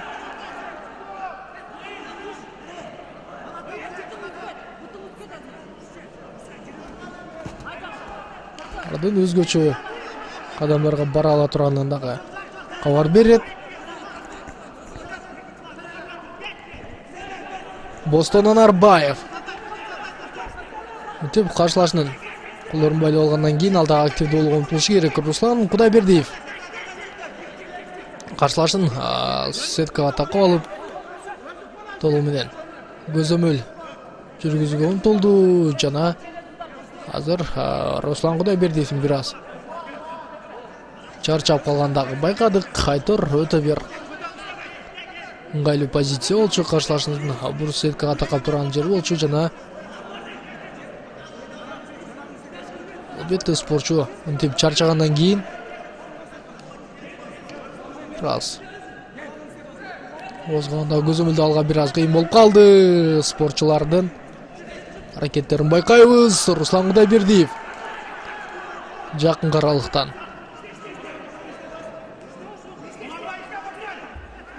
өздөрү кубаттуу соккуларын жолдогондон кийин ой Бостон Анарбаев албетте мыкты каршылашын теп алды, бирок андан ары бутун алып алган Руслан Кудайбердиев ага дароо эле өз жообун берет. Жана ар бир тейкдаун, ар бир ийгиликтүү аракет калыстар тобу тарабынан өзүнүн мыкты упайын дагы алат. Жана мынтип экинчи ирет Руслан Кудайбердиевдин озгал түшүп кетет. Калыс дагы мына ушул эскертүү берүүдө ага. Андыктан ойлосу керек. Бостон Анарбаев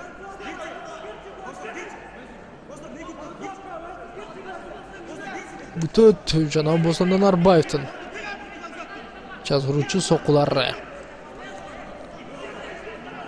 Руслан Кудайбердиевди бир аз да болсо чочулаткан жок. Тескерисинче Руслан Кудайбердиев ал мен кармашууга дагы даяр экенин мынтип көрсөтүп коет. Жакын аралык жана кубаттуу соккуларды каршылашынын бөйрөгүн ушул талыштыра мушта болгон аракеттери кайсыл бир деңгээлде оңунан чыкты десек дагы болот. Анткени ал сокку артынан сокку жолдоп өзүн мыктылап көрсөтүүгө дагы жетише алды. Аракеттерди байкайбыз.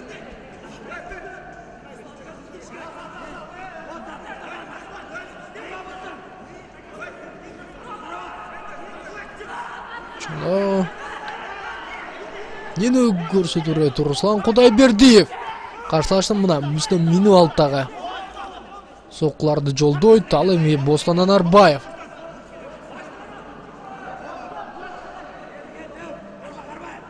Азырынча кандай айламал кыларын дагы билбейт.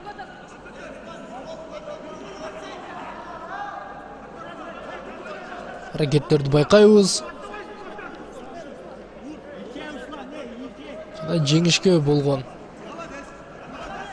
умтулуулардын ар бири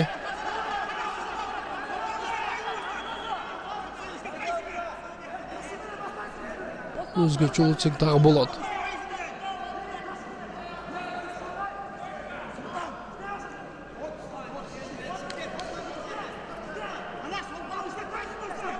Аракеттер керек. Сөз түрдө аракеттер керек жана бул спортчулардын бир гана ийгиликтүү аракет, алардын ушул кийинки бөлүктө жеңишке жетеринен же болсо жетпесинен дагы кабар берет десек болот.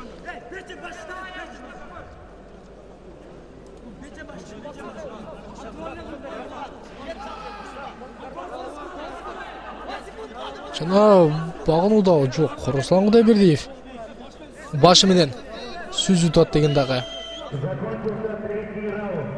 өзүнүн ишаратын кыла алды. Жана 3-чү раундда соңуна чыгат. Биз болсо 4-чү раундга дагы келип жеттик дегендей таасирлер бар. Демек 4-чү раундду күтөбүз.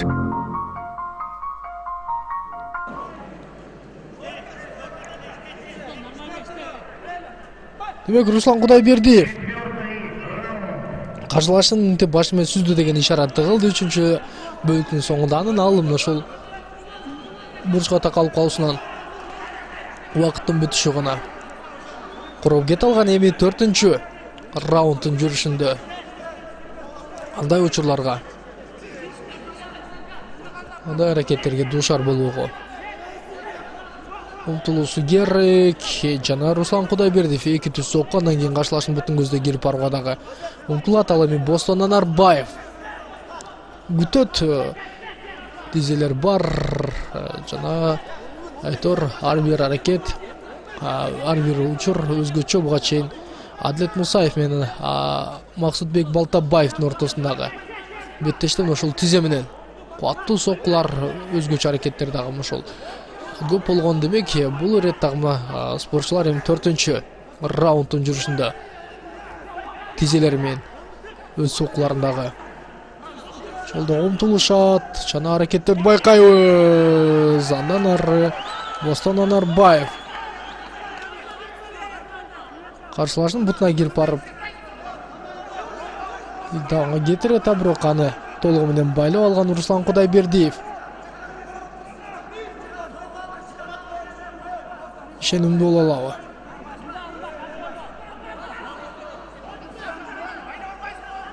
Байкап көрөбүз. Аракеттер керек, активдүүрөөк. Жана мынтип каршылашын байлап алган Бостон Анарбаев. Жакынкы аралыкта Руслан Кудайбердиевке кубаттуу соккуларды жолдоп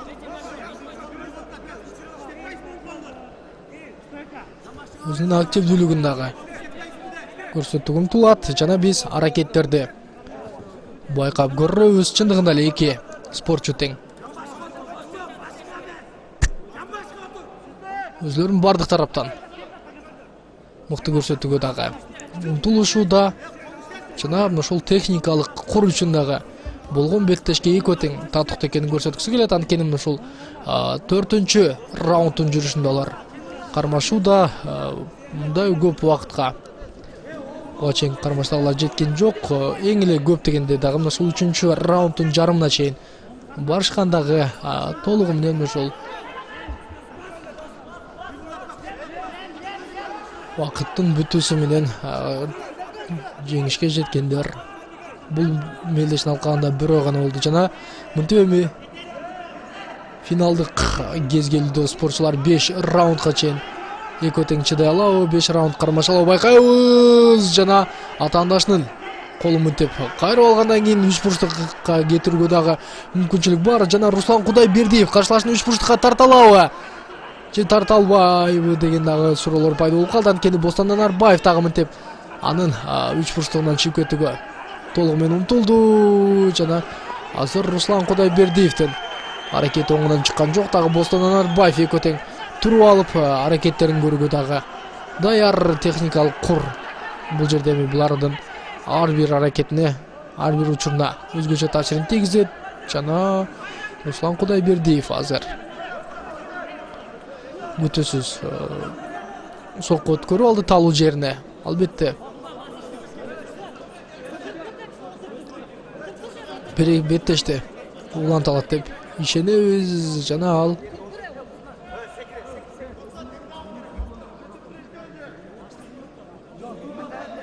аракеттерди дагы байкайбыз. Руслан Кудайбердиев беттешти уланталат. Демек ал беттешти уланталарын дагы көрсөтө алды жана аракеттерди байкап көрөбүз. Кармаштар уланат жана Бостон Анарбаев Руслан Кудайбердиевдин кубаттуу соккуларын өткөрүп алгандан кийин аракеттерди көрүүгө толугу менен умтулушу керек жана ар бир аракет, ар бир жолдонгон кубаттуу сокку бул эми спортчулардын кийинки өлкөсүнө дагы чоң таасирин тийгизет. Бостон Анарбаев өзүнүн кубаттуу соккусу менен Руслан Кудайбердиевке тие алды. Ал эми Руслан Кудайбердиев ушул каршылашын бутун кармаган бойдон андан ары көтөрүп чабууга дагы умтулду. Айтор Тигр деген кайманатка конгон спортчу мынтип каршылашын толугу менен көзөмөлдөп андан ары беттешти улантууга дагы дайын экенин көрсөттү. Биз болсо кийинки ушул 4-чү раундду жыйынтыктадык да 5-бөлүктү 5-раунд. Демек 5-раундда агырмаш жана Бостон Анарбаев менен Руслан Кудайбердиев ушул чечүүчү бөлүккө келип жетишти жана кимиси өзүн мыктылап көрсөтө алат байкап көрөбүз.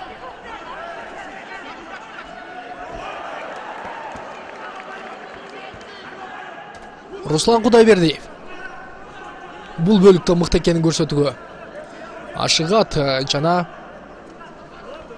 анын аракеттерин дагы байкап көрөбүз.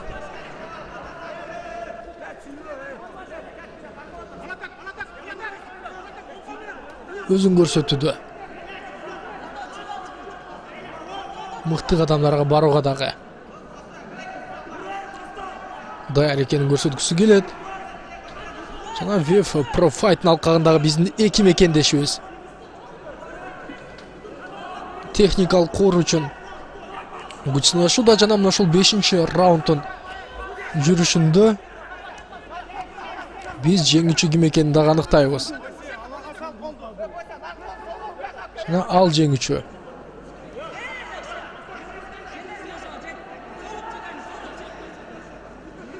Ким боло алат деген дагы азырынча суроолор көмүскө ойдон калууда. Руслан Кудайбердиев каршылашынын буттарын байлап алат жана андан ары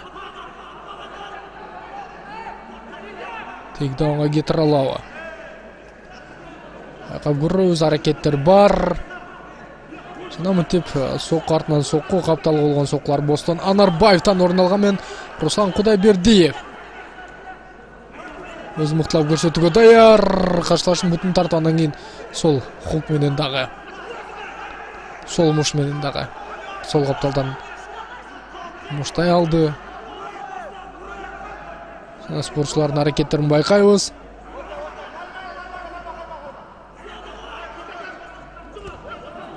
Аракеттер бар.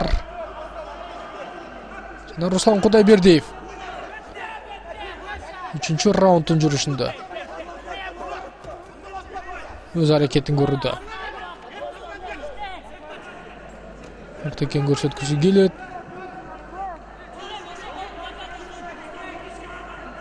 Жана спортчулар 5-раундтун жүрүшүндөгү бири-бирин байлап алуулары. Руслан Анарбаев кантип чыгып кеттин дагы жолун таппай турат. Ал эми Руслан Кудайбердиев сөзсүз түрдө активдүү аракеттерди көрүшү керек. Канча дагы чечүүчү раунд, эгер деле жеңишке жетем десе, ал каршылаштын толугу менен ошол багынтууга дагы умтулушу керек. Аракеттер бар жана Бостон азыр туруп кетүүгө умтулган менен Руслан Кудайбердиев анын буттарын кыса кармап турага жол бербейт жана албетте Руслан Кудайбердиевдин каршылашынын койуну болгон кубаттуу соккулары керек. Мынтип эми беттерине гана соккуларды жолдойт. Ал эми Руслан Кудайбердиев эмнени көздөп, эмнени ишке ашыра албай жатканы азырынча белгисиз.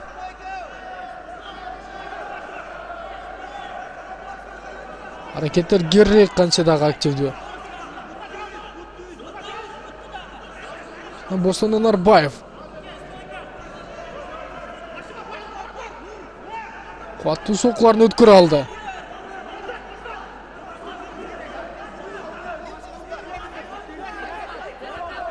Бостон Анарбаевдин чыгып кетип болгон умтулуулары оң натыйжасын тийгизген жок.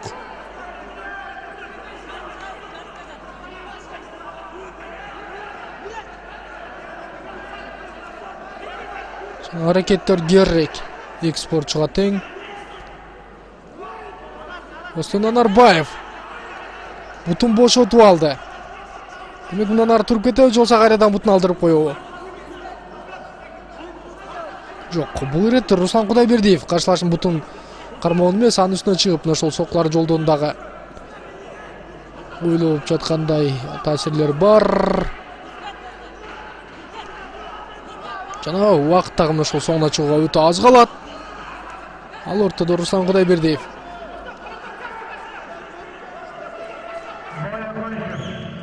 Толмен аракеттерди көрүш керек. Демек беттеш соңуна чыгат. Биз эми мына ошол калыстардын чечимин күтөбүз. Кимиси жеңишке жетти. Күтөбүз, эки спортчу тең. Өзүн ошол жеңүүчү деп күтөт. А биз болсо ошол калыстардын чечимин уккандан кийин гана кайсыл спортчу жеңишке жеткенин угабыз.